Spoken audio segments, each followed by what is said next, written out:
Oh, welcome back. Here's a giant stack, and unfortunately, these are not slabs per se, just merely encased cards. They're slab but not graded.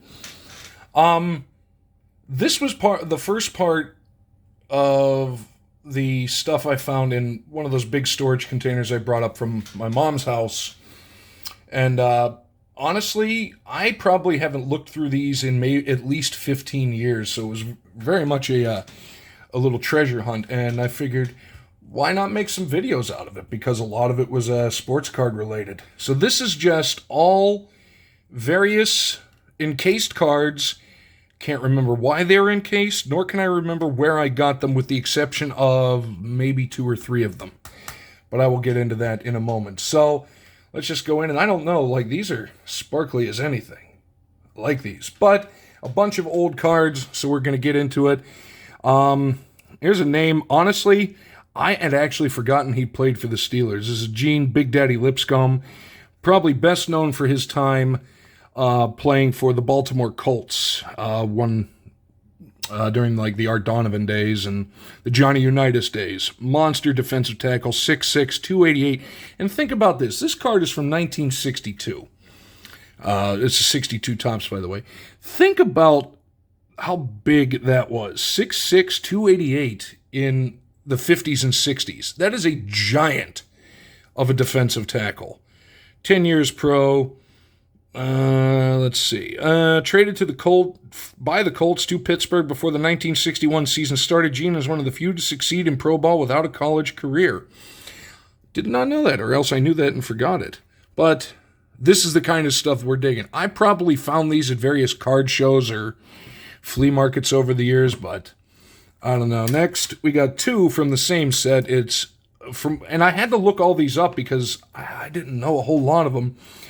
Oh, and by the way, I did look up that this Big Daddy Lipscomb is a short print of sorts. Not sure how much, but on the 1965, not Topps, but Philadelphia, apparently, we've got a Charlie Bradshaw, not related to Terry, and Ben McGee, and this is Ben McGee's rookie card from 1965 as well. Here's the back of those. They're actually pretty cool looking, and honestly, like, decent shape for 1965. Better shape than a lot of the gum I've been eating. Victory. Next, another of the Philadelphia series, but this one 1967. We got John Baker here. And again, this was the era of the Steelers. I do not remember. Here's the back of the 67 Philadelphia. What does John do in the offseason? Rub coin clear over clear area below. Cartoon will, and answer will appear. Huh, neat. Probably doesn't work anymore. Came to the Steelers, that's ironic, in 63 from Philadelphia, but was forced to sit out most of that season with pneumonia. Recovered enough to be named the team's defensive captain in 1965. Reads plays and rushes well. Well, 1965, that was still 4 years before Chuck Noll and subsequently Joe Green came in. Now we got a big stack from the same era. This is 1970 Topps, and I do remember buying a lot of these. We got Roy Jefferson. Here's the back of 70 Topps, if you're looking. Well, he works in the steel industry during the offseason. Yeah, as most people did in Pittsburgh in that time. We got us a Gene Mingo kicker. Do not remember Gene Mingo. A lot of people probably do. I didn't. Did not miss an extra point attempt in 1969. So this is 1970. So this would be, who came in 70? Jack Ham. I think this was Jack Ham's rookie year. Well, we got Ben McGee, defensive end. Some of these are in pretty good shape. I'm going to take them out and just see how decent they are. These are the two rookie cards out of this set that I have. We got the Ranger, Ray Mansfield, rest in peace. He was the center for a couple, I think the first two Super Bowl teams, or the first one, and then Mike Webster took over. High-quality center, and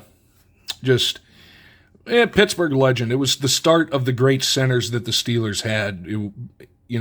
Ray Mansfield begat Mike Webster, who begat Dermontti Dawson. It's two Hall of Famers back-to-back right there.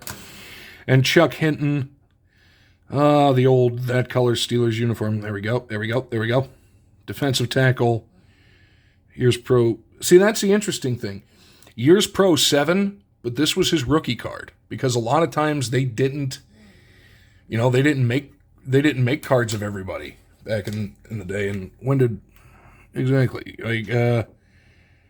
for Mansfield, his rookie card, but it was his 6-year pro. Moving on, we got 2 from 1971 Topps. I kind of like this design. This one's a little chewed up, but I'm a fan of this guy, Andy Russell. This is his all-star card, and this is just the base card of Chuck Allen. There's the back of him, severely miscut, as was the way back in the day. But Andy Russell, he was part of, I think, the first 2 Super Bowls in 74 and 75. A lot older than people thought, because he came in 1963 and took 2 years off for the military, then came back in 66. But, that a lot of players did that. Next, we got 72 Topps. I only have one. We got us a Dave Smith. Here's 72, the back of. Now we're starting to get into a little more familiar stuff. They haven't put the date on there yet, but at least with a position player, you can kind of narrow it down. Next, we've got, what is this? That's 73 Topps. You can see some ink there. Here's Bruce Van Dyke. This is his rookie card on the 73 Topps. There's the back of that. And Andy Russell one more time in 73. Come on. A Steelers regular since his rookie season in 1963. Team defensive captain, was voted MVP of the teammates in 1971. Never missed a game due to injury. That's what we're talking about. And notice, interception record. Because, children, if you're unfamiliar with this, ask your parents. The sack was not an official NFL statistic until 1982, I think. I think it was 1982. But a lot of people, most teams kept track unofficially, so that's why you can get actual accurate numbers. Next is the only of the 1976 Topps I have, but this is autographed, and I remember getting this signed at a event I went to, I think probably back in 1996, 97-ish. The original 4 Steel Curtain members were there, so I met L.C. Greenwood, Dwight White, his card is in here that I got signed, Ernie Holmes, and Joe Green. Got all of them to sign stuff. I have a real nice signed Joe Green photo. Yeah, L.C. Greenwood, what a player he was. And 6'6". Yep, he was a very, very tall, kind of lanky defensive end, but very good. Arkansas AM&N, I don't think it's called that anymore. I think it's now Arkansas Pine Bluff. But L.C. Greenwood, I think his nickname was Hollywood Bags, because he always had his bags packed and ready to go just in case Hollywood called him when he was playing out in the West Coast especially. 1978 Topps, we got Glenn Pine Edwards, who was in the defensive backfield for a while. Very, very, very nasty guy. Yep, top defensive backs. Glenn is extremely durable. 86-yard interception return versus the Oilers. That's Houston Oilers, by the way.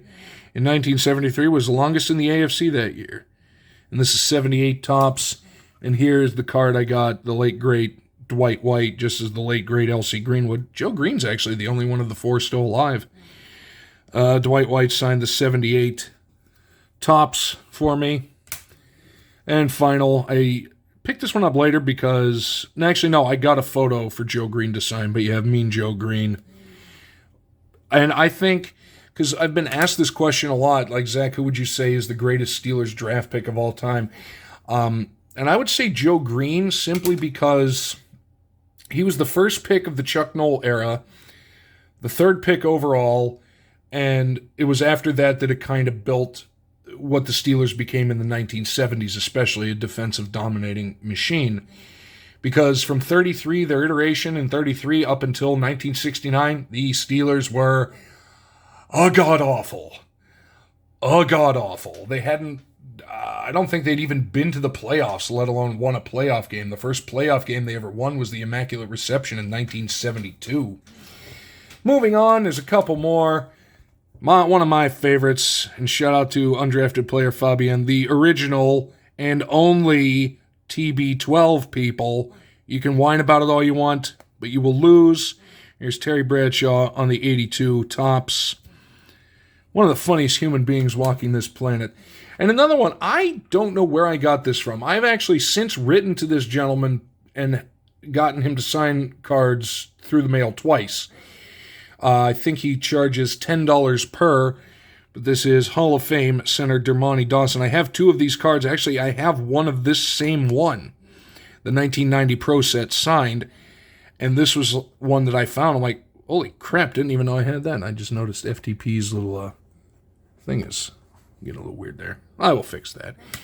Two more, and I, obviously, if you couldn't tell, I went in order. Completely forgot I even had this. On the 95 Superior Picks, sadly not autographed, but he does sign. I might send this to him. The Cordell Stewart rookie card out of Colorado. Had the Steelers known what to do with him, man. He was so good. I think I'm actually going to bust this out of here because weirdly they're like screwed in. I might bust this out of here and send it to him to get signed, just so I have a signed Cordell Stewart rookie card. Speaking of rookie cards, although I actually do not remember this guy, we've got George Jones, rookie card out of San Diego State. And this was 1997, what are you? 97 score. The scoreboard? 97, yeah. I don't remember seeing many of these cards.